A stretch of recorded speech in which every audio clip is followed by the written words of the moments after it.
Hello दोस्तों, कैसे हो आप सभी लोग। आशा करता हूँ अच्छे होंगे। धर्म स्टडी आईक्यू क्लास पर आपका स्वागत है। अगर चैनल को लाइक सब्सक्राइब नहीं किया, प्लीज़ लाइक सब्सक्राइब कर दीजिए और दोस्तों को अधिक से अधिक शेयर कर दीजिए। दोस्तों, जैसा कि आपको पता है कि हमारा जो विषय चल रहा था तो आधुनिक भारत चल रहा था।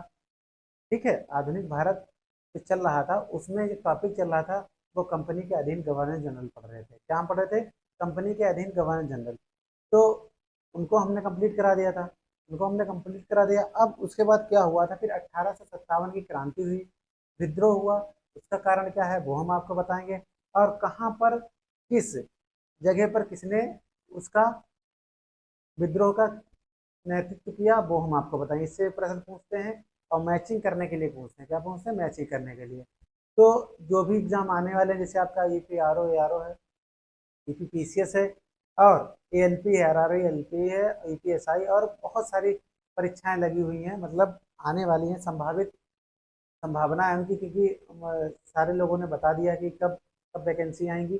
तो अब हम लोग क्या करेंगे, इसी जो आप लोगों की तैयारी चल रही है उसी तैयारी को आगे बढ़ाएंगे और जो भी महत्वपूर्ण सब्जेक्ट हैं उनको हम कंप्लीट कराएंगे। ठीक, तो पहले हम क्या करेंगे, पहले रिवीजन करेंगे जो कल वाला किया था। उसके बाद जो आज के सैन्य विद्रोह हैं उन पर हम चर्चा करेंगे। ठीक, तो पहला है कि लॉर्ड चेम्सफोर्ड के बारे में हमने कल पढ़ा था। लॉर्ड चेम्सफोर्ड का कार्यकाल 1916 से 21 तक था।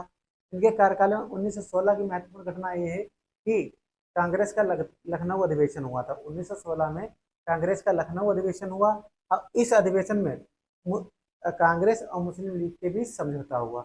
तो आपसे एक पूछा जाएगा कि किस अधिवेशन में कांग्रेस और मुस्लिम लीग के बीच समझौता हुआ, तो आप बताओगे 1916 का कांग्रेस का लखनऊ अधिवेशन। और कार्यकाल किसका था? गवर्नर जनरल कौन था? Lord Chelmsford. कौन था? चेम्सफोर्ड था। ठीक, अब 1916 और 21 के बीच जो भी घटना है वो आप इस आधार पे याद रखेंगे। जैसे 1917 में क्या हुआ था? चोरी चोरा कांड भी हुआ था। 1917 में चोरी चोरा नहीं हुआ, याद रखना। 5 फरवरी 1922 को हुआ था चोरी चोरा, लेकिन ये कब तक है? 1921 तक। अब इसमें क्या हुआ था? चंपारण, जो बिहार में पड़ता है, वहां पे एक विद्रोह हुआ था 1917 में, वो भी हुआ था। ठीक, अब याद रखें 1917 में शिक्षा को आगे बढ़ाने के लिए एक सेडलर आयोग लाया गया था। ठीक, सेडलर आयोग का गठन कब किया गया? 1917 में, जेम्स फोर्ड के कार्यकाल में। क्लियर। फिर अगला है 1919 में क्या हुआ? रॉलेट एक्ट आया। ना अपील ना दलील का कानून लाया, जिसका विरोध किया गया। इसमें रॉलेट एक्ट में क्या था कि बिना किसी पर धाराएं लगाकर उसको गिरफ्तार करके जेल में बंद कर दिया जाता था। जिसका विद्रोह हुआ, जिसका विरोध किया गया, जिसके कारण आगे यह विद्रोह में परिवर्तित हो गया। फिर क्या हुआ? 13 अप्रैल 1919 को बहुत ही महत्वपूर्ण कांड हुआ था, जलियांवाला हत्याकांड। जलियांवाला बाग हत्याकांड, जनरल डायर इसमें था, जिसने गोलियां चलवा दी थी भारतीय नागरिकों पर, जिससे बहुत बड़ी घटना हुई थी। ठीक, अब क्या है, इस इस घटना की इस घटना की जांच के लिए एक हंटर आयोग स्थापित किया गया था। हंटर आयोग, ये पूछा गया है। हंटर आयोग किससे संबंधित है? जलियांवाला बाग हत्याकांड से संबंधित है। ठीक, अब इसका लॉर्ड रीडिंग आ जाओ। कौन? रीडिंग। जेम्स फोर्ड का रीडिंग आ जाओ। इसका कार्यकाल 1921 से 26 तक रहा।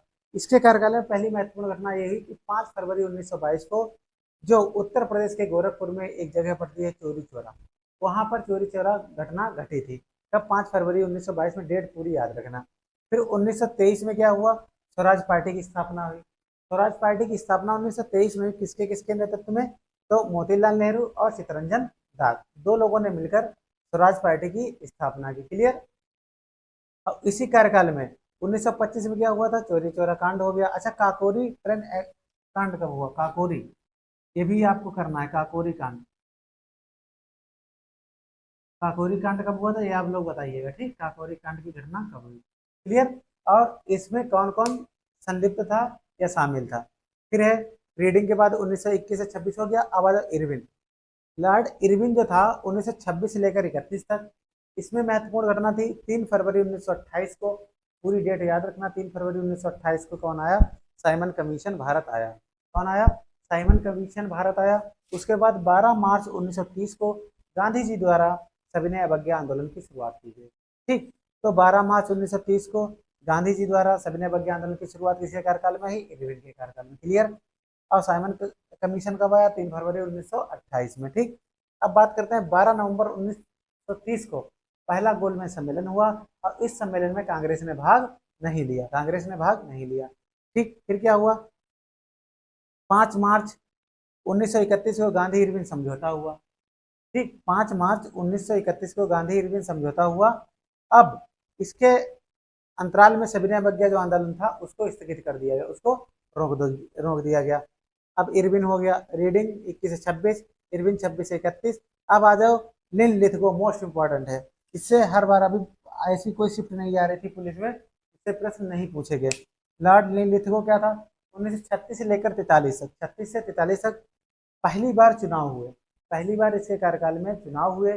11 प्रांतों में, 11 प्रांतों में से 7 प्रांतों में कांग्रेस ने जीत हासिल की। ठीक, फिर क्या हुआ, पहला विश्व युद्ध की शुरुआत हुई थी, सॉरी 1 सितंबर 1939 को द्वितीय विश्व युद्ध की शुरुआत हुई, द्वितीय विश्व युद्ध की शुरुआत हुई। तो हमने बताया था कि प्रथम जब विश्व युद्ध 1914 में हुआ था उस समय इंग्लैंड के प्रधानमंत्री कौन थे और द्वितीय के कार्यकाल में कौन था, ये दोनों प्रश्न पूछे गए, ये आप लोग होमवर्क करेंगे। ठीक, तो 1 सितंबर 1939 को द्वितीय विश्व युद्ध की शुरुआत किसकी हुई, लिन लिथगो के कार्यकाल में, क्योंकि इसका कार्यकाल 36 से 40 तक चल रहा था।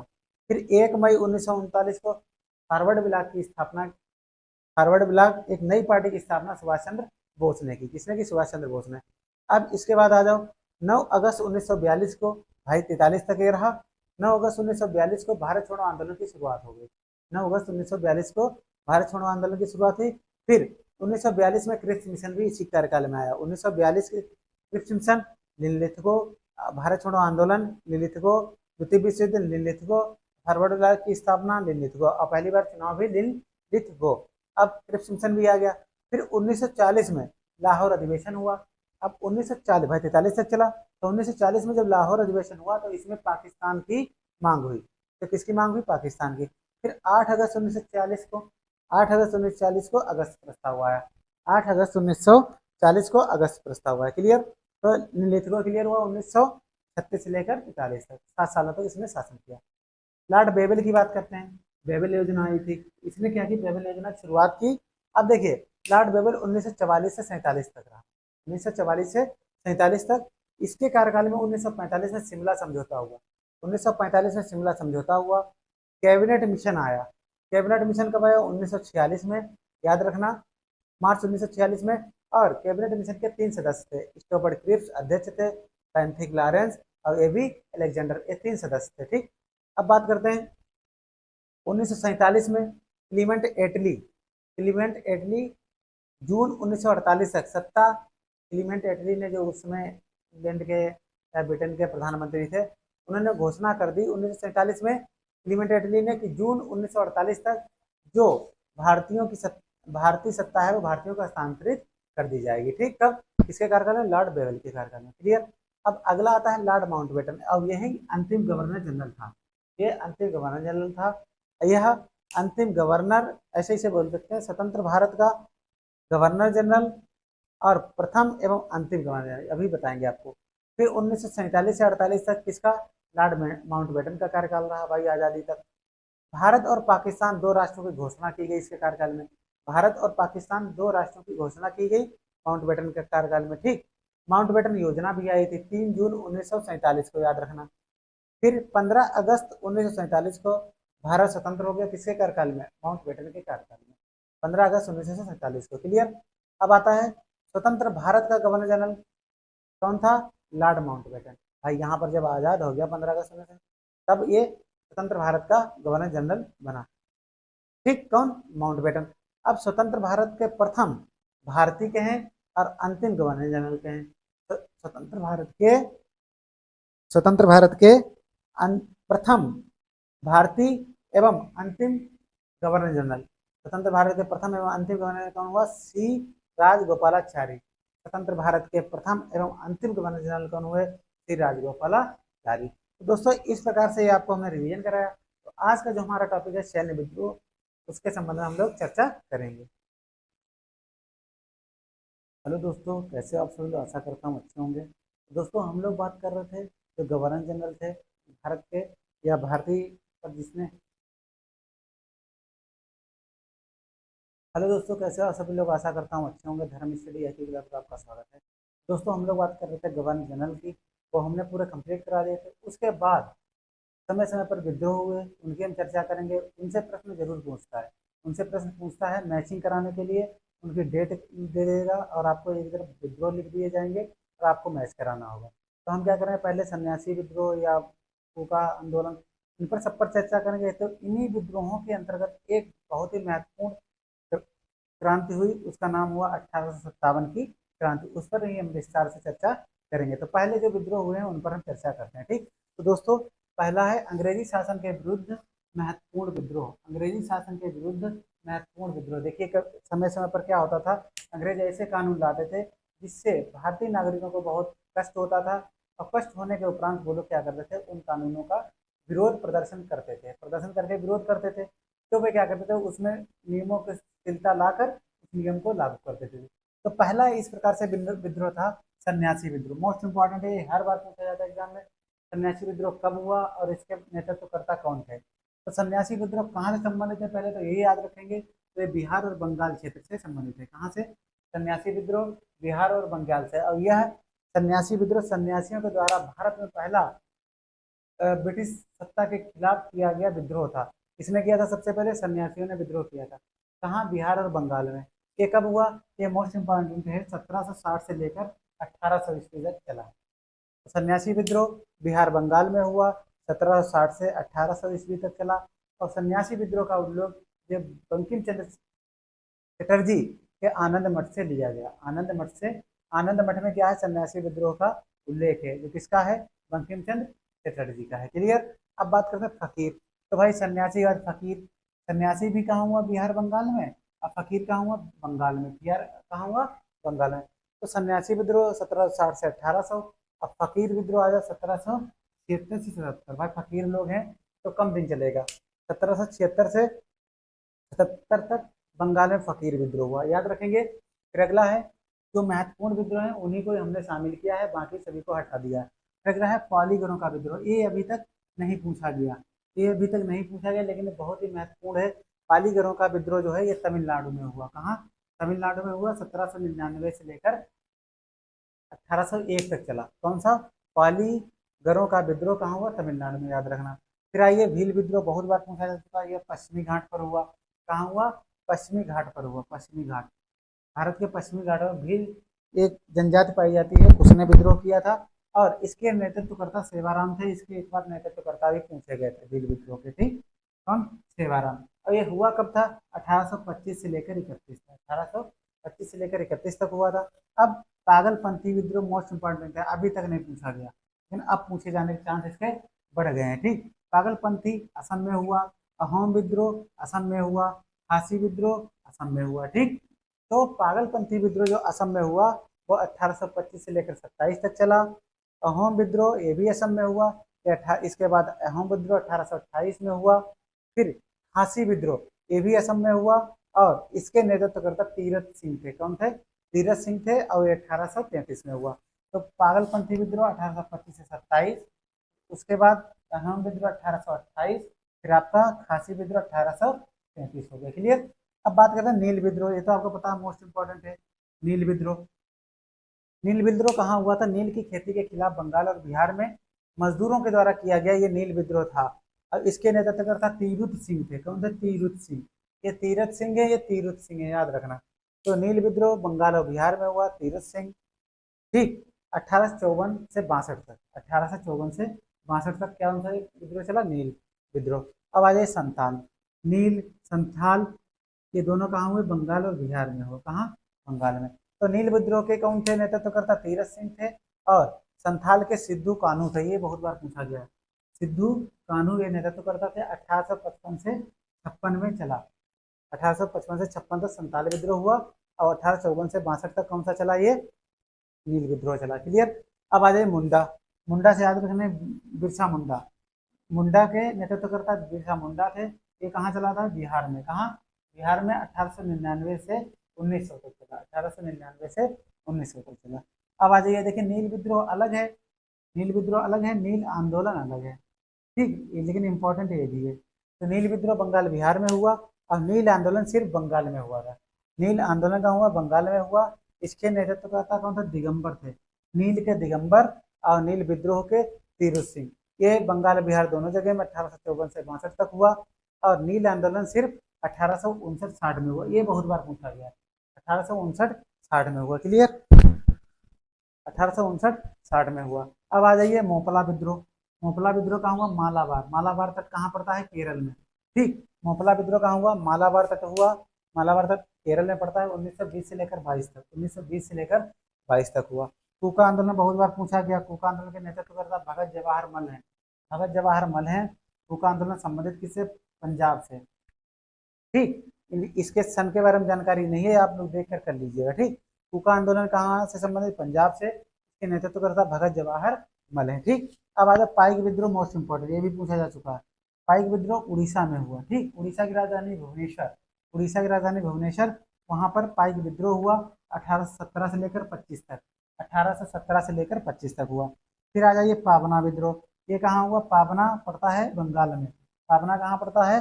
बंगाल में पड़ता है। ठीक। पाबना विद्रोह 1873 से 76 तक चला। ठीक। 73 से 76 तक। अब आ जाओ दक्कन विद्रोह। दक्कन विद्रोह, दक्कन का पठार महाराष्ट्र में पड़ता है, तो 1874 से 75 तक हुआ। कहाँ? 1874 से 75 तक। ठीक। अब इन्हीं सभी विद्रोहों के आधार पर एक बहुत बड़ी क्रांति हुई, जिसको जाना जाता है 1857 की महान क्रांति। 1857 की महान क्रांति क्या जन्म या होने का कारण क्या था? तो 29 मार्च 1857 की बात है। 29 मार्च 1857 की बात है। तो मंगल पांडे कहाँ एक सैनिक थे? एक सैनिक थे बैरकपुर छावनी में। ठीक। बैरकपुर छावनी में जो मंगल पांडे क्या थे? एक सैनिक थे।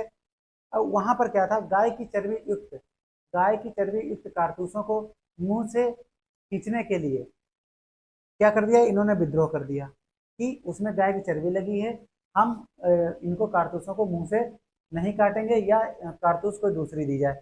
लेकिन इन्होंने क्या कर दिया? मंगल पांडे ने बैरकपुर में विद्रोह कर दिया। ठीक। क्योंकि गाय की चर्बी युक्त कारतूसों के विद्रोह के लिए फिर मना कर दिया मुंह से काटने के लिए। फिर 8 अप्रैल तो मना कर दिया, तो फिर इन्हें अंग्रेजों ने 8 अप्रैल 1857 को फांसी की सजा दे दी। मंगल पांडे को बैरकपुर छावनी में एक सैनिक थे, गाय की चर्बी युक्त मुंह से काटने से कारतूस को मना कर दिया, जिसके कारण उन्हें 8 अप्रैल 1857 को फांसी दे दी गई। ठीक। याद रखिएगा। फिर बात करते हैं फिर 10 मई की। 29 मार्च के बाद 10 मई। 10 मई को मेरठ से, मेरठ की पैदल टुकड़ी, ये पूरा नाम याद रखना, मेरठ की पैदल टुकड़ी 20 NI 1857 की क्रांति 10 पूर्ण रूप से 1857 की क्रांति की शुरुआत मेरठ से मानी जाती है 10 मई 1857 से। किसके आधार पर पैदल टुकड़ी थी? 20 NI। ठीक। 20 NI उसका नाम था, से क्रांति की शुरुआत होती है। ठीक। क्रांति की शुरुआत हो गई। तो अब इसकी क्रांति की जब शुरुआत हो गई, तो अलग अलग राज्यों में क्या हुआ? इसका नेतृत्व किसने किया? ये पूछा जाता है एग्जाम में, ये आपको बताएंगे। और किसने नेतृत्व किया, और ब्रिटिश नायक कौन था जिसने इस नेतृत्व को दबाने का प्रयास किया या दबाया। ठीक। तो अब बात करते हैं दिल्ली में। दिल्ली के बहादुर शाह जफर, जो भारतीयों की तरफ से नेतृत्व कर रहे थे, बहादुर शाह जफर। और ब्रिटिश नायक कौन था? याद रखना, निकलसन एवं हडसन, दो लोग थे। निकलसन एवं हडसन थे। ये कहाँ के थे? इन्होंने दिल्ली में नेतृत्व किसने किया था 1857 की क्रांति? बहादुर शाह जफर ने। और ब्रिटिश नायक कौन थे? निकलसन एवं हडसन थे। क्लियर? अब बात करते हैं कानपुर की। कानपुर बहुत बार पूछा जा चुका है। कानपुर से याद रखना, नाना साहब, इनका असली नाम धुंधुपंत था। ठीक। नाना साहब ने कानपुर का नेतृत्व किया था, और तात्या टोपे ने भी कानपुर का नेतृत्व किया था। तो नाना साहब का नाम पूछा जाता है धुंधुपंत, और तात्या टोपे का रामचंद्र पांडुरंग। तात्या टोपे का रामचंद्र पांडुरंग और नाना साहब का धुंधुपंत, इन्होंने कानपुर का नेतृत्व किया था 1857 की क्रांति का। और उस समय अंग्रेज का जो ब्रिटिश नायक था वो कैंपबेल था। कौन था? कैंपबेल। और लखनऊ का भी कैंपबेल था। कानपुर लखनऊ का दोनों का कैंपबेल था। ठीक। अब बात करेंगे लखनऊ। लखनऊ में बेगम हजरत महल ने किया। लखनऊ में 1857 की क्रांति का नेतृत्व किसने? बेगम हजरत महल। और ब्रिटिश नायक कैंपबेल था। कानपुर का कैंपबेल, लखनऊ का भी कैंपबेल, याद रखना। झांसी का, झांसी की रानी लक्ष्मीबाई खूब लड़ी मर्दानी, वो तो झांसी वाली रानी थी। तो झांसी में नेतृत्व किसने किया? रानी लक्ष्मीबाई ने। इसमें अंग्रेज कौन था? हीरोज था। कौन था? हीरोज, याद रखना। फिर जगदीशपुर, ये बिहार में पड़ता है, इसका कुंवर सिंह ने किया था नेतृत्व। इसने कुंवर सिंह ने। और ब्रिटिश नायक विलियम टेलर और आयर थे, विलियम टेलर और आयर थे। बरेली का खान बहादुर खान ने किया था। किसने? खान बहादुर खान ने किया। फिर फैजाबाद, मोस्ट इंपॉर्टेंट, बहुत बार पूछा गया, मौलवी अहमदुल्ला ने। ठीक, मौलवी अहमदुल्ला ने। तो इस प्रकार से ये हर एक राज्य का जहाँ से लोगों ने नेतृत्व किया था स्थापना क्रांति का, वो पूछा जाता है, वो आपको कराया। अब इसका सबका निचोड़ से संबंधित महत्वपूर्ण तथ्य हैं। महत्वपूर्ण तथ्य क्या है? दादा भाई नौरोजी ने 1887 में इंग्लैंड में सुधार भारतीय सुधार समिति की स्थापना की। तो ये पूछा जा चुका है कि भारतीय सुधार समिति की स्थापना कब हुई? 1887 में। कहाँ हुई? इंग्लैंड में। किसने की? दादा भाई नौरोजी ने। दादा भाई नौरोजी ने। फिर अब बात करते हैं डफरिन की, लॉर्ड डफरिन। डफरिन ने क्या किया था? एक अपना वाक्य वक्तव्य दिया था, कांग्रेस केवल सूक्ष्मदर्शी अल्पसंख्यक प्रतिनिधित्व करती है। कांग्रेस केवल सूक्ष्मदर्शी अल्पसंख्यक प्रतिनिधित्व करती है, जिसका बहुत बुरा भविष्य में हाल होगा, वर्तमान में है भी कांग्रेस का बहुत बुरा हाल। अब करजन की बात करते हैं। करजन ने कहा कांग्रेस अपने पतन की ओर लड़खड़ाती हुई जा रही है। वाकई बार लड़खड़ाती हुई कहाँ, कितने जीते थे, अब जीतते जीतते कितने कम पर आ गई थी। ठीक, तो कांग्रेस ने क्या किया? अपने पतन की ओर लड़खड़ाती चली गई। किसका कथन है? करजन का। कांग्रेस केवल सूक्ष्मदर्शी अल्पसंख्यक प्रतिनिधित्व करती है, ये डफरिन का। और अरविंद घोष ने भी एक अपना वक्तव्य दिया था कि कांग्रेस क्षय रोग से मरने ही वाली है। कांग्रेस क्षय रोग से मरने ही वाली है। ठीक, तो इस प्रकार से ये महत्वपूर्ण तथ्य करा। एक बार और रिवीजन करते हैं। देखिए बताएं, विरुद्ध महत्वपूर्ण विद्रोह अंग्रेजी शासन के। देखिए, सन्यासी विद्रोह बिहार बंगाल में हुआ, 1760 से 1800 तक हुआ, और इसका उल्लेख आनंद मठ में है, बंकिम चंद्र चटर्जी का जो है। फिर फकीर विद्रोह 1 साल तक चला, 1776 से 70 तक बंगाल में हुआ। ठीक, सन्यासी विद्रोह बिहार बंगाल 2 जगह हुआ, और फकीर विद्रोह सिर्फ बंगाल में हुआ 1 साल के लिए। पालीगरों का विद्रोह ये तमिलनाडु में हुआ 1799 से 1801 तक। भील विद्रोह पश्चिमी घाट पर हुआ, इसका नेतृत्व करता सेवाराम थे, 1825 से 31 इन्होंने किया था। पागलपंथी असम में हुआ 1825 से 27 तक। अहोम, खासी, ये तीनों असम में हुए। पागलपंथी 1825-27, अहोम हुआ 1828, मात्र 1 वर्ष, और खासी हुआ 1833 में। ठीक, अब नील विद्रोह की बात करते हैं। बंगाल और बिहार में नील विद्रोह भी हुआ था। तिरुत सिंह इसके नेतृत्व करता थे, 1854 से 62 तक चला। अब बात करें संथाल विद्रोह, इसके सिद्धू कानू थे। सिद्धू कानू थे, ये भी बंगाल बिहार में चला था, 1855-56। इनके डेट मिलाने के लिए बहुत आती। ठीक, तो संथाल हो गए सिद्धू कानू 1855 से 56। अब मुंडा विद्रोह, ये बिहार में बिरसा मुंडा के नेतृत्व में हुआ था, 1899 से 1900 तक। ठीक, मोपला विद्रोह और नील आंदोलन याद रखना। नील विद्रोह बंगाल बिहार में, नील आंदोलन सिर्फ बंगाल में, दिगंबर इसके नेतृत्व में 1859 से 60 तक। ठीक, अब बात करें मोपला विद्रोह, मालाबार केरल में हुआ 1920 से 22 तक। कूका आंदोलन पंजाब में हुआ, भगत जवाहर मल इसके नेतृत्व करता थे। पाइक विद्रोह उड़ीसा में हुआ 1817 से 25 तक, 8 सालों तक चला था। पावना विद्रोह, पावना बंगाल में हुआ 1873 से 76 तक। दक्कन विद्रोह महाराष्ट्र में हुआ 1874 से 75 तक। ठीक, 1857 की महान क्रांति जो हुई, उससे संबंधित कब से शुरुआत मानी जाती है? 10 मई 1857 मेरठ की 20 एनआई टुकड़ी से क्रांति की शुरुआत मानी जाती है। ठीक, 29 मार्च से ये घटना शुरू हुई थी। इसको फांसी दी गई मंगल पांडे को 8 अप्रैल 1857 को। इन्हें चर्बी युक्त कारतूस मुंह से काटने से मना कर दिए थे। ठीक, इन्हें फांसी दे दी गई। फिर अब प्रमुख केंद्र जहां पर भारतीयों ने नेतृत्व किया और ब्रिटिश नायक कौन था? दिल्ली में बहादुर शाह जफर थे, ब्रिटिश नायक निकलसन एवं हडसन था। कानपुर में नाना साहब, तात्या टोपे, नाना साहब का धुंधुपन और तात्या टोपे का रामचंद्र पांडुरंग। ठीक, ये थे। लेकिन इसका विदेशी ब्रिटिश नायक कौन था? कैंपेबल था। लखनऊ बेगम हजरत महल कैंपेबल था। झांसी रानी लक्ष्मीबाई हीरोज था। जगदीशपुर कुंवर सिंह, विलियम टेलर और आयर था। बरेली खान बहादुर खान, फैजाबाद का मौलवी अहमदुल्ला थे। ठीक, अब बात करते हैं दादा भाई नौरोजी ने 1887 में इंग्लैंड में भारतीय सुधार समिति की स्थापना की थी। डफरिन ने कांग्रेस के लिए बाकी दिया था, कांग्रेस केवल सूक्ष्मदर्शी अल्पसंख्यक प्रतिनिधित्व करती है। फिर यहीं पर करजन ने भी ये कहा कि कांग्रेस अपने पतन की ओर लड़खड़ाती हुई जा रही है। अरविंद घोष ने कहा कांग्रेस क्षय रोग से मरने ही वाली है। तो दोस्तों, इस प्रकार से जो महत्वपूर्ण तथ्य थे आपके, वो हमने कराए। अब आपको मिलते हैं अगली वीडियो में। तब तक के लिए जय हिंद, जय भारत।